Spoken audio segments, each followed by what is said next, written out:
अरे नव महीना के चटनी चटलू, नव महीना के चटनी चटलू, चॉकलेट खैलू रे भाऊ।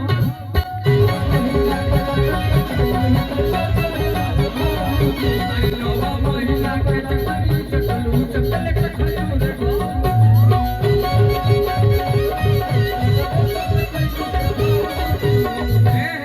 अरे चॉकलेट खैलू रे भाऊजी, चॉकलेट खैलू रे भाऊजी, चॉकलेट खैलू रे भाऊजी, चॉकलेट खैलू रे भाऊजी। नव महीना के चटनी चटलू, चॉकलेट खैलू रे भाऊजी। नव महीना के चटनी इतना दिन में इतना मोटा कैसे भइलू रे भाऊजी। इतना दिन में इतना मोटा कैसे भइलू रे भाऊजी। अरे नव महीना के चटनी चटलू, चॉकलेट